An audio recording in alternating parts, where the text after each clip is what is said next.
En saison estivale, les occasions de consommer de l'alcool sont nombreuses. Qu'on aime le vin rosé, le vin blanc, les bulles ou encore les seltzers, il y en a vraiment pour tous les goûts.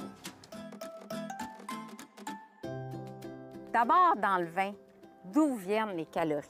Les calories proviennent essentiellement de l'alcool. Chaque gramme d'alcool apporte 7 calories. On pense souvent à tort que les calories dans le vin viennent du sucre résiduel. Mais en fait, chaque gramme de sucre apporte 4 calories. Donc, c'est vraiment plus l'alcool. Quand on va avoir un vin allégé, donc à chaque fois qu'on a des vins avec un pourcentage d'alcool moindre, maintenant on a des vins légers sur le marché avec des 8-10 12 dans le vin régulier d'alcool, donc moins d'alcool, moins de calories.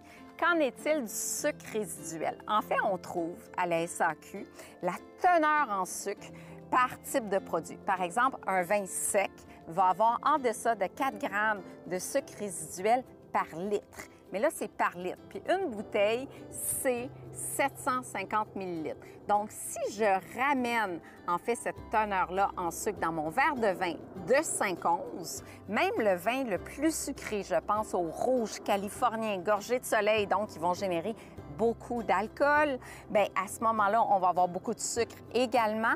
Bien, même le vin le plus sucré, dans mon verre de 5 onces, 150 millilitres, j'aurai 2,4 grammes de sucre, soit l'équivalent d'un demi-sachet de sucre. Alors, c'est vraiment pas dramatique. Ceci dit, si on veut contrôler son apport en calories, je vais me tourner donc vers des vins plus légers. J'ai des exemples ici sur le marché. J'ai un vin rosé, pétillant, bien québécois de l'orpailleur, qui est à 10 degrés d'alcool, donc moins d'alcool, moins de calories. J'ai Kim Crawford Sauvignon Blanc.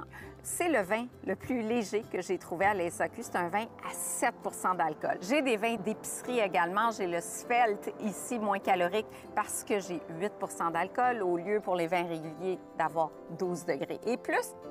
Et on a même les spritz en nouveauté cette année. Maintenant que la grande tendance, c'est les seltzers. Par définition, les seltzers, qu'est-ce que c'est? C'est une eau aromatisée, alcoolisée à base de fruits. À la base, ça peut être une base de vin, de cidre, de gin, de spiritueux ou encore de malt. Si c'est à base de malt, on va retrouver ça en épicerie au dépanneur. Si c'est à base de vin ou spiritueux, on va retrouver ça à la SAQ. Ce sont des produits qui sont peu alcoolisés. En général, les seltzers, on va avoir 4 d'alcool, parfois 5 d'alcool, donc beaucoup moins calorique. Dans une canette moyenne de 355 ml, on a souvent autour de 80 à 100 calories.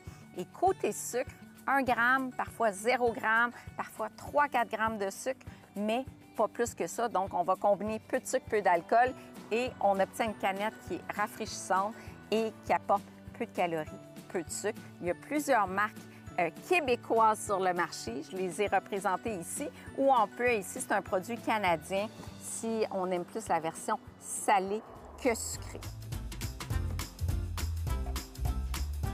En terminant, rappelez-vous que même si ce sont des alcools légers, la modération a toujours meilleur goût.